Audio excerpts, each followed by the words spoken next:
Hello friends, welcome back to my YouTube channel Ragini online classes. Friends, आज की इस video में आपके लेकर आई हूँ सिंधु घाटी सभ्यता से रिलेटेड टॉप 30 प्रश्न। ये प्रश्न आपके लिए वेरी मोस्ट है, क्योंकि अगर आपने इनको अच्छे से कर लिया है तो एग्जाम में आपको इनमें से एक ना एक क्वेश्चन तो ज़रूर देखने को मिलेगा। ठीक है, तो वीडियो स्टार्ट करने से पहले अगर आपने अभी तक मेरे चैनल को सब्सक्राइब नहीं किया है तो प्लीज़ इसको जल्दी से सब्सक्राइब कर लीजिए, क्योंकि मैं जितनी वीडियो डालती हूँ वो सारी की सारी इसी चैनल पर आती है। ठीक है, तो अगर आप चाहते हैं कि आपकी अच्छी तरह से तैयारी हो, कॉम्पिटेटिव एग्जाम में जो प्रश्न आते हैं वो आपके फंसे, तो प्लीज़ मेरे चैनल को ज़रूर से सब्सक्राइब कर लीजिए। तो स्टार्ट करते हैं आज की ये वीडियो। ठीक है,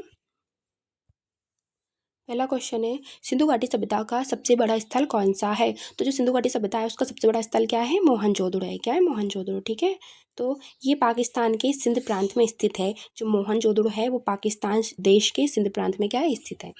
इसे मृतकों का टीला भी कहा जाता है। तो पूछ लिया जाता है कि मोहनजोदड़ो का अर्थ क्या होता है? तो इसका अर्थ होता है मृतकों का टीला। ठीक है, यहाँ ग्रेट बाथ, जिसको महान स्नान गृह भी बोलते हैं, मिला है। ठीक है, कहाँ मिला है? मोहनजोदड़ो में महान स्नान घाट मिला है। तो ये क्वेश्चन भी बहुत बार बनता है कि सबसे बड़ा स्नान घाट है कहाँ से मिला है, तो वो बना है मोहनजोदड़ो से मिला है। ठीक है, सेकंड क्वेश्चन है, सिंधु सभ्यता का सबसे प्राचीन स्थल कौन सा है? तो जो सिंधु घाटी सभ्यता है उसका सबसे प्राचीन स्थल है मेहरगढ़। क्या है? मेहरगढ़। ये बलूचिस्तान पाकिस्तान में है। कहाँ पे है ये? पाकिस्तान के बलूचिस्तान में। ठीक है, कृषक जीवन का प्रारंभ यहीं से माना जाता है। ऐसा माना जाता है कि कृषि का प्रारंभ सबसे पहले मेहरगढ़ में ही हुआ था। ठीक है, ये पूर्व हड़प्पा काल का स्थल है। तो ये पूर्व हड़प्पा काल का क्या है? एक स्थल है। क्या? मेहरगढ़। ठीक है, तीसरा क्वेश्चन है, हड़प्पा सभ्यता का प्रमुख बंदरगाह कौन सा था? तो हड़प्पा सभ्यता का प्रमुख बंदरगाह था लोथल। क्या था? लोथल। ठीक है, तो ये लोथल क्या है? गुजरात में स्थित ये एक प्रमुख व्यापारिक केंद्र था। तो ये कहाँ स्थित है? गुजरात में है। और उस टाइम पे क्या था? ये एक बहुत बड़ा व्यापारिक केंद्र था। ठीक है, यहाँ कृत्रिम गोदी पाई गई है। यहाँ पे क्या पाई गई है? कृत्रिम रूप से गोदी पाई गई है। ठीक है, ये स्थल व्यापार और नौवहन के लिए प्रसिद्ध है। तो ये जो लोथल है वो एक व्यापारिक केंद्र है, जिस पे प्राचीन टाइम में जब हड़प्पा सभ्यता थी उस टाइम के लोग यहाँ पे आवागमन करते थे और व्यापार करते थे। ठीक है, और ये कहाँ है? गुजरात में है लोथल। ठीक है, चौथा क्वेश्चन है, सिंधु सभ्यता का पहला खोजा गया स्थल कौन सा है? तो जो सिंधु घाटी सभ्यता का सबसे पहला स्थल खोजा गया था वह था हड़प्पा। क्या था? हड़प्पा। ठीक है, वेरी वेरी मोस्ट। इसकी खोज 1921 में दयाराम साहनी ने की थी। तो इसकी खोज किसने की थी? दयाराम साहनी ने की थी। और कब की थी? 1921 में की थी। ठीक है, ये पाकिस्तान के पंजाब में स्थित है। कहाँ है? पाकिस्तान के पंजाब में स्थित है। ठीक है, इसी के आधार पर इसे हड़प्पा सभ्यता भी कहा जाता है।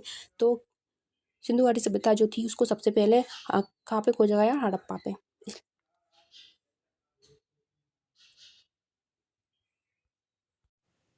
सिंधु घाटी सभ्यता को सबसे पहले हड़प्पा सभ्यता खोजी गई है इसमें, तो इसलिए इसको हड़प्पा सभ्यता ही कहा जाता है। ठीक है, तो ये क्वेश्चन भी बनता है कि सिंधु घाटी सभ्यता का एक अन्य नाम क्या है? हड़प्पा सभ्यता है। ठीक है, और इसकी खोज किसने की थी? 1921 में की थी दयाराम साहनी ने। और ये कहाँ है? पाकिस्तान के पंजाब में स्थित है। ठीक है, वेरी वेरी वेरी मोस्ट। पांचवा क्वेश्चन है, सिंधु सभ्यता के लोग किस लिपि का प्रयोग करते थे? तो ये लोग चित्र लिपि का प्रयोग करते थे। कौन सी लिपि का? चित्र लिपि का। ठीक है, ये अभी तक पूरी तरह पढ़ी नहीं जा सकी। ये एक ऐसी लिपि है जिसको अभी तक पढ़ा नहीं गया है। ठीक है, ये दाएं से बाएं लिखने के प्रमाण मिले हैं। इस लिपि को दाएं ओर से लिखा जाता था बाएं ओर की तरफ। ठीक है, लिपि को अविकसित माना जाता है। इस लिपि को अविकसित माना जाता है क्योंकि ना तो इसे पूरी तरीके से पढ़ा गया है और इसको दाएं से बाएं तरफ लिखा जाता था। ठीक है, छठवां क्वेश्चन है, सिंधु घाटी सभ्यता के लोगों का प्रमुख व्यवसाय क्या था? तो जो सिंधु घाटी सभ्यता के लोग थे उनका प्रमुख व्यवसाय था कृषि। क्या था? कृषि। ये लोग कृषि करते थे। तो गेहूँ जौ की खेती प्रमाण मिले हैं। तो ये लोग क्या करते थे? गेहूँ और जौ की खेती करते थे। हमें इसके साक्ष्य भी मिले हैं। ये पशुपालन और व्यवसाय भी किया करते थे। तो ये लोग क्या करते थे? पशुओं को भी पालते थे और कुछ व्यवसाय वगैरह भी करते थे। ठीक है, नहर और कुओं से सिंचाई होती थी। तो नहर और कुएं से इनकी खेतों की ये सिंचाई भी करते थे। हमें इस बात के साक्ष्य भी मिले हैं। ठीक है, सातवां क्वेश्चन है, नृत्य करती बालिका यानी कि डांसिंग गर्ल की कांस्य मूर्ति कहाँ से मिली है? तो कांस्य का अर्थ होता है कांसा। क्या होता है? कांसा। तो ये कांसे की मूर्ति हमें कहाँ से मिली है? तो ये हमें मिली है मोहनजोदड़ो से। कहाँ से मिली है? मोहनजोदड़ो से। ठीक है, ये तांबे की बनी 10.5 सेंटीमीटर ऊंची मूर्ति है। ठीक है, ये धातु शिल्प का उत्कृष्ट उदाहरण है। इससे कला की उन्नत स्थिति का पता चलता है कि उस टाइम पे ये धातु बनाने कला बनाने की जो कला थी उनकी कितनी उच्च थी। ठीक है, 8वां क्वेश्चन है, सिंधु सभ्यता में महान स्नान गृह कहाँ पाया गया है? तो ये पाया गया है मोहनजोदड़ो में। कहाँ पाया है? मोहनजोदड़ो में। ठीक है, ये एक बड़ा आयताकार जलाशय था।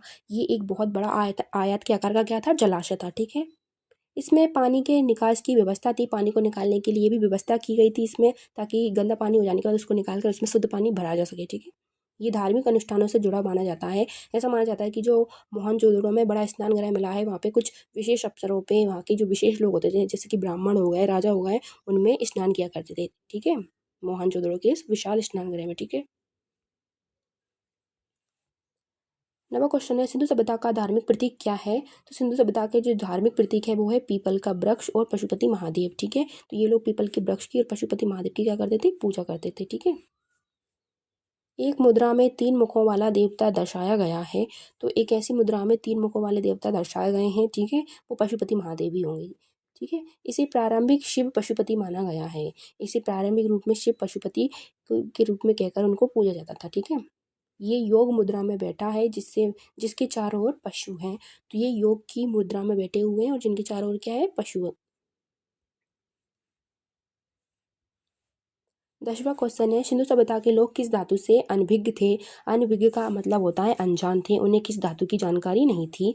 तो वो जो धातु थी उसका नाम था लोहा। ठीक है, ये लोग लोहे से परिचित नहीं थे, ये लोग कांसे से परिचित थे, क्योंकि इन्होंने उस टाइम पे कांसे की मूर्तियां बनाई थी। कांसे के ये सब कुछ कांसे का बनाते थे। ठीक है, उन्हें तांबा, कांसा, सीसा, सोना, चांदी आदि ज्ञात थे। ठीक है, इन सब में तांबे से वो ज्ञात थे, उन्हें तांबे का पता था, कांसे का पता था, शीशे का और सोने और चांदी इन सब का उनको ज्ञान था, लेकिन लोहे का उनको ज्ञान नहीं था। ठीक है, ये काशी युग की सभ्यता थी। तो सिंधु घाटी सभ्यता थी वो एक काशी युगीन सभ्यता थी। इसका एक अन्य नाम काशी युगीन सभ्यता भी आता है। पेपर में पूछ लिया जाता है कि सिंधु घाटी सभ्यता का अन्य नाम क्या है? तो इसके अन्य नाम है हड़प्पा सभ्यता और काशी युगीन सभ्यता। ठीक है, लोहे का प्रयोग बाद में वैदिक काल में हुआ है। तो जो लोहे का प्रयोग हुआ है वो कब हुआ है? वैदिक काल में हुआ है। ठीक है, 11वां क्वेश्चन है, सिंधु सभ्यता के लोग किस वस्त्र का प्रयोग करते थे? तो जो सिंधु सभ्यता के लोग थे वो किस तरीके के वस्त्र पहनते थे? तो वो जो वस्त्र पहनते थे वो होते थे सूती वस्त्र। ठीक है, खुदाई में सूती कपड़े के रेशे मिले हैं। जब उन्होंने खुदाई की पुरातत्वविदों ने, तो उन्हें क्या मिला है? सूती वस्त्रों के निशान मिले हैं। ठीक है, रेशे के रूप में। ये विश्व की सबसे प्राचीन कपास उपयोगकर्ता सभ्यता मानी जाती है। तो जो विश्व की सबसे प्राचीन कपास उपयोगकर्ता सभ्यता है वो क्या है? सिंधु घाटी सभ्यता है। ठीक है, कपास को सिंदौन कहा जाता है। ये क्वेश्चन बार बार पूछ लिया जाता है कि कपास को क्या कहा जाता है? तो इसको सिंदौन भी कहा जाता है। ठीक है फ्रेंड्स, अगर आपको मेरी वीडियो अच्छी लग रही है तो प्लीज़ इसको लाइक कीजिए और मुझे कमेंट करके ज़रूर बताना कि आपको मेरी वीडियो कैसी लगी है। ठीक है, 12वां क्वेश्चन है हमारा, सिंधु सभ्यता के लोग किस खेल का आनंद लेते थे?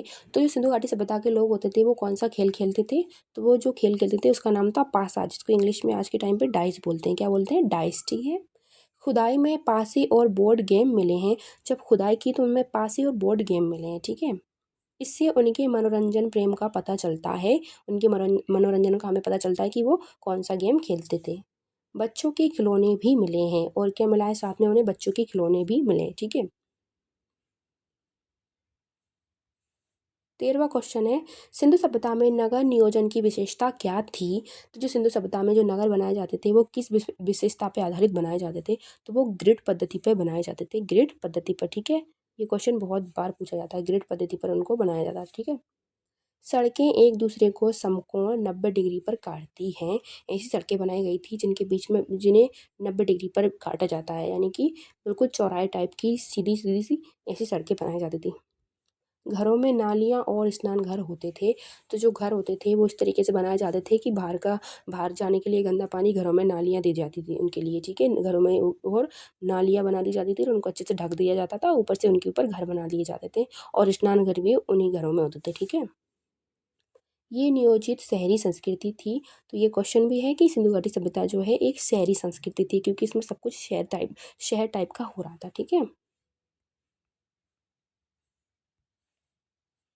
14वां क्वेश्चन है हमारा, सिंधु सभ्यता के निवासी किस देवता की पूजा करते थे? तो जो सिंधु घाटी सभ्यता के लोग थे वो मातृ देवी और पशुपति शिव की पूजा करते थे। ठीक है, चौदवा क्वेश्चन है हमारा, सिंधु सभ्यता के निवासी किस देवता की पूजा करते थे? तो ये सिंधु घाटी सभ्यता के जो लोग थे वो मातृ देवी और पशुपति शिव की पूजा करते थे। ठीक है, इन दोनों की वो पूजा करते थे। स्त्री मूर्तियां मातृ देवी की उपासना दर्शाती हैं। वहाँ पे सिंधु घाटी सभ्यता से स्त्रियों की मूर्ति मिली है, जिस अनुमान लगाया जाता है कि ये उस टाइम की देवी देवताओं की मूर्ति है जिनकी वो लोग पूजा करते थे। ठीक है, पशुपति मुद्रा शिव की प्रारंभिक कल्पना मानी जाती है कि शिव जी की प्रारंभिक कल्पना कैसी है? पशुपति की मुद्रा। ठीक है, पीपल और योनि वृक्ष जो है पूजा के प्रमाण मिले हैं। पीपल और योनि की पूजा के हमें क्या मिले? प्रमाण भी मिले हैं। 15वां क्वेश्चन है, किस स्थल से सिंदूर लगे महिला की मूर्ति प्राप्त हुई है? तो वह स्थल है मोहनजोदड़ो। ठीक है, मोहनजोदड़ो से क्या मिला है? सिंदूर लगी महिला की मूर्ति प्राप्त हुई है। ठीक है, ये मोहनजोदड़ो से ऐसी महिला मिली है। ये महिलाओं की श्रृंगार परंपरा को दर्शाता है। ठीक है, क्या दर्शाता है? ये महिलाओं की श्रृंगार परंपरा को। सिंदूर की प्रथा का प्राचीनतम प्रमाण है। ये क्या है? सिंदूर की जो प्रथा है प्राचीन टाइम से चली आ रही है, इसका प्रमाण लगाया जाता है। ठीक है, ये सामाजिक जीवन की झलक देता है। ठीक है,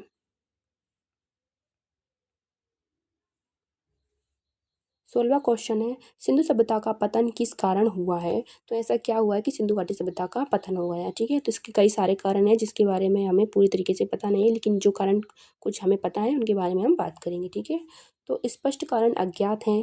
कुछ भी स्पष्ट रूप से नहीं कहा जा सकता है कि ये हुआ है, लेकिन कई सिद्धांत हैं, कई सिद्धांत दिए हैं लोगों ने कि हाँ ये हुआ है। ठीक है, तो जलवायु परिवर्तन हो गया होगा, हो सकता है कि जलवायु में परिवर्तन आ गया हो, या फिर अधिक बाढ़ आ गई हो। ठीक है, या फिर अधिक बाढ़ आ गई हो, या फिर आर्यों ने आक्रमण कर दिया हो। इस प्रकार के वो क्या मानते हैं? कारण मानते हैं। एक कारण ये है कि व्यापार का पतन हो गया हो और कृषि संकट में भी कारण आ रहे हो। तो कृषि में संकट आ गया हो, लोगों ने कृषि करना छोड़ दिया हो और लोगों ने धीरे धीरे उनके व्यापार चौपट होने लगे हों, इस कारण सिंधु घाटी सभ्यता का पतन हो गया हो। या फिर धीरे धीरे नगरों का परित्याग हुआ हो, लोगों ने धीरे धीरे नगरों को त्यागना स्टार्ट कर दिया हो। इससे क्या होगा? सिंधु घाटी सभ्यता के पतन के हमें कारण पता चले। ठीक है, 17वां क्वेश्चन है, सिंधु सभ्यता का काल क्या माना जाता है? तो ये क्वेश्चन बहुत बार पूछा गया है कि सिंधु घाटी सभ्यता का जो टाइम पीरियड है वो कितना है?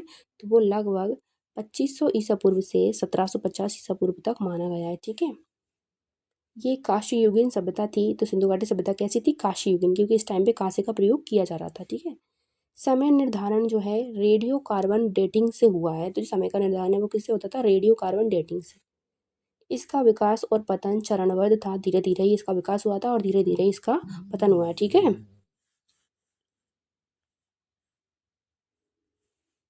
18वां क्वेश्चन है, सिंधु सभ्यता में अग्निकुंड कहाँ मिला है? तो सिंधु घाटी सभ्यता में उस जगह को दिखाना है। यहाँ पे हमें क्या मिला है? अग्निकुंड के साक्ष्य मिले हैं।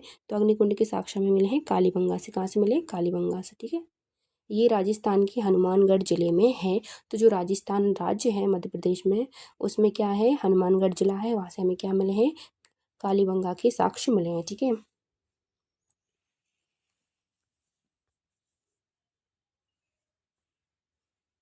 तो ये भारत के राजस्थान में क्या है? हनुमानगढ़ जिले में स्थित है कालीबंगा। ठीक है, यहाँ खेती की जुताई के निशान भी मिले हैं। यहाँ पे किसकी खेती की जाती थी इसके भी हमें प्रमाण मिले हैं। अग्नि देवी धार्मिक अनुष्ठानों की ओर संकेत करती है। तो जो अग्नि वेदी मिली है उससे अनुमान लगाया जाता है कि उस टाइम के जो लोग थे वो हवन वगैरह भी करते थे, बड़े बड़े यज्ञ भी करते थे। ठीक है,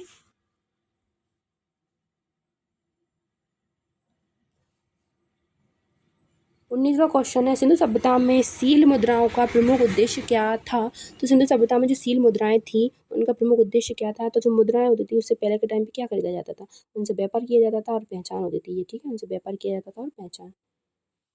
टेराकोटा की मुद्राएं पशु चित्रों से अंकित होती थी। तो जो टेराकोटा की जो मुद्राएं बनती थी उन पे पशुओं के चित्र बने होते थे। ठीक है, इनमें लेखन भी होता था। इनमें क्या होता था? ये इनमें कुछ लिखा भी होता था। ठीक है, ये वस्तुओं की पहचान और प्रमाणिकता का माध्यम थी। ये उनकी वस्तुओं की प्रमाणिकता को दर्शाती थी और उनकी पहचान भी होती थी। क्या? ये मुद्राएं। ठीक है,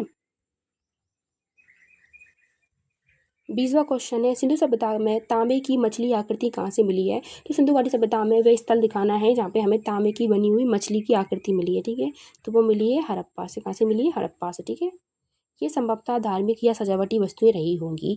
हो सकता है कि इन्हें धार्मिक पूजाओं में इसको रखा जाता होगा या फिर घरों को सजाने के लिए इनका उपयोग किया जाता होगा। ठीक है, इससे धातु कला में दक्षता सिद्ध होती है कि उस टाइम के जो लोग थे धातु कला में क्या थे, निपुण भी थे। ठीक है, मत्स्य पूजा का संकेत भी माना जाता है। हो सकता है कि उस टाइम के लोग मछलियों की पूजा करते होंगे, इसलिए उन्हें इस तरीके की मछलियाँ बना कर उनके अपने मंदिरों में रखा करते होंगे। इसके भी हमें क्या मिले, प्रमाण मिले। ठीक है,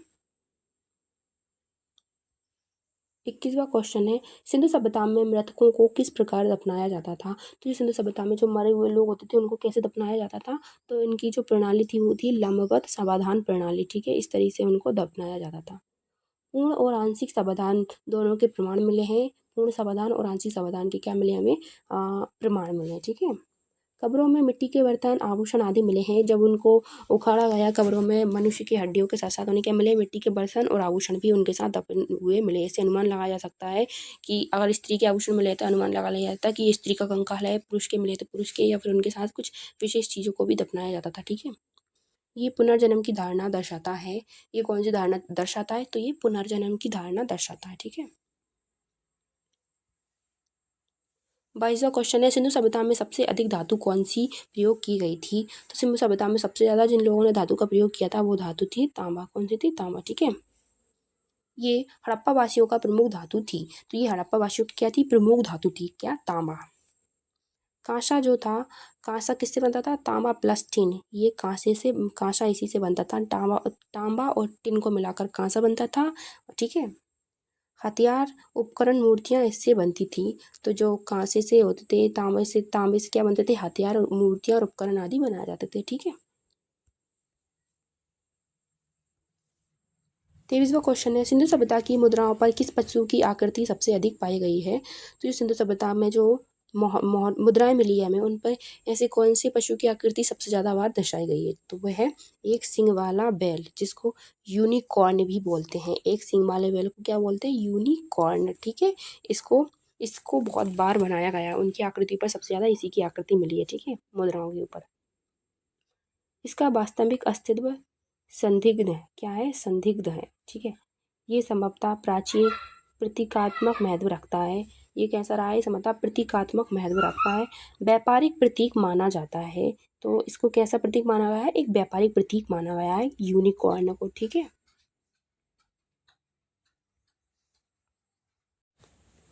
24वां क्वेश्चन है, सिंधु सभ्यता के लोग भोजन पकाने के लिए क्या उपयोग करते थे। तो सिंधु सभ्यता के जो लोग थे भोजन पकाने के लिए मिट्टी के बर्तन का उपयोग करते थे। किसका, मिट्टी के बर्तन का। ठीक है, ये लोग मिट्टी के बर्तनों में भोजन पकाते थे। ठीक है, खुदाई में अनेक प्रकार की घड़े और हांडी आदि मिले हैं। हांडी और घड़े क्या होते थे, मिट्टी के बने होते थे। इनमें भोजन संग्रह और पकाने के प्रमाण मिले हैं। ये लोग क्या करते थे, इनमें भोजन को संग्रह भी करते थे और इनमें पकाकर खाते पीते। ठीक है, बर्तन जो थे हाथ से और चाक से बनाए जाते थे। हाथ से और चाक से क्या बनाए जाते थे, बर्तन बनाए जाते थे। ठीक है,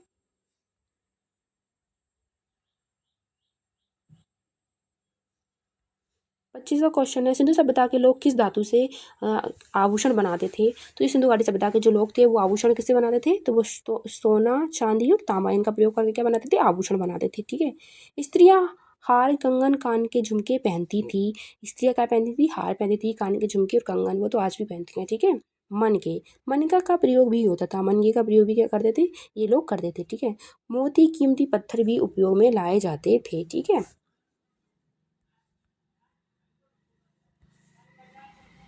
26वां क्वेश्चन है, सिंधु सभ्यता में शिक्षा और लेखन का प्रमाण किससे मिलता है। तो सिंधु सभ्यता के जो लोग थे शिक्षित थे और लिखे पढ़े थे। इसका प्रमाण कहाँ से मिलता है, तो जो मुद्राओं पर लेख लिखा है उससे अनुमान लगाया जाता है कि ये लोग पढ़े लिखे भी थे। ठीक है, लेख चित्रलिपि में होते थे। सिंधु सभ्यता के लेख कैसे थे, चित्रलिपि में। वेरी मोस्ट पूछ लिया जाता है, सिंधु सभ्यता के लेख कौन सी लिपि में लिखे गए हैं, तो वो चित्रलिपि में, जो पढ़ी नहीं गई और जो दाएं से बाएं लिखी जाती थी। ठीक है, पुस्तकें या कागज नहीं मिले हैं, पुस्तकें या कागज नहीं मिले हैं। व्यापार और पहचान हेतु लेखन होता था। व्यापार और पहचान हेतु क्या होता था, लेखन होता था। ठीक है, 27वां क्वेश्चन है, सिंधु सभ्यता के लोग किस प्रकार के मकान बनाते थे। तो ये लोग पक्की ईंटों के मकान बनाते थे। किससे, पक्की ईंटों के मकान। मकानों में कई कमरे, स्नानघर, रसोई आदि होते थे। तो जो मकान बनाते थे उनमें कमरे, स्नानघर और रसोई आदि होते थे। ठीक है, छत जो थी सपाट होती थी। नालियों की व्यवस्था थी, नालियों की व्यवस्था उच्चम थी, ढकी हुई नालियाँ बनाई जाती थी। ठीक है, 28वां क्वेश्चन है, सिंधु सभ्यता में किस स्थल से जुते खेतों के प्रमाण मिले हैं? सिंधु सभ्यता में खेत जुते हुए इसके प्रमाण हमें कहाँ से मिले हैं? कालीबंगा से मिले। ठीक है, ये क्वेश्चन भी बहुत बार पूछा गया है। खेती की जुताई के निशान साफ तौर पर दिखते हैं। खेती की जुताई के निशान कैसे दिखते हैं? साफ साफ दिखाई देते हैं। ये प्राचीन कृषि प्रणाली का प्रमाण है। ठीक है, दोहरा फसली पैटर्न को दर्शाता है। ये लोग दोहरा फसली पैटर्न को दर्शाते थे। ठीक है, सिंधु घाटी सभ्यता के लोग दोहरा फसली पैटर्न का यूज करते थे। 29वां क्वेश्चन है, किस स्थल से तांबे की बैलगाड़ी की मूर्ति प्राप्त हुई है? तो वो चनहुद्र से। यहाँ से चनहुद्र से। ठीक है, ये पाकिस्तान में स्थित है। ये बच्चों का खिलौना भी हो सकता है। इससे धातु कला और शिल्पकला का ज्ञान होता है। तो क्या होता है, चनहुद्रो एक ऐसी जगह है, यहाँ पे बैलगाड़ी, छोटी वाली बैलगाड़ी, जो अभी के पहले के टाइम पे लोग कृषि करते थे, उनको जो बैलगाड़ी का काम होता था, उस टाइप के उन्हें खिलौने मिले हैं, जिससे अनुमान लगाते हैं कि हो सकता है कि इस तरीके से लोग कृषि के लिए इनका प्रयोग करते होंगे, या फिर हो सकता है ये बच्चों के खिलौने हों। ठीक है, आज का लास्ट क्वेश्चन है हमारा, सिंधु घाटी सभ्यता का प्रमुख आयात क्या था? तो ये लोग आयात क्या करते थे? क्या चीज़ आयात करते थे? तो ये लोग टिन और कीमती पत्थर क्या करते थे? आयात करते थे, उन्हें बाहर से मंगवाते थे। ठीक है, ये लोग तांबा जो था राजस्थान से आता था, टिन बाहर से आता था। ठीक है, तो जो तांबा था वो कहाँ से? राजस्थान से, और टिन जो था बाहर से आता था। व्यापार में मेसोपोटामिया सुमेर से होता था। जो इनका व्यापार जो था, मेसोपोटामिया की जो सभ्यता है, हम उसके बारे में पढ़ेंगे। तो मेसोपोटामिया के जो सुमेर है वहाँ से होता था। ठीक है, मुद्रा और लेखनी से व्यापार का पता चलता है। ठीक है, मुद्रा और लेखनी से हमें क्या पता चलता है? सिंधु घाटी सभ्यता के लोग व्यापार भी करते थे, और किस चीज़ का व्यापार कहाँ से करते थे इसका भी हमें पता चला है। ठीक है फ्रेंड्स, ये थी हमारी आज की वीडियो। आपको कैसी लगी मुझे ज़रूर कमेंट करके बताना। ठीक है, अगर आपको मेरी वीडियो अच्छी लगी तो इसे ज़्यादा से ज़्यादा लोगों को शेयर करना और मेरे चैनल को सब्सक्राइब कर लेना।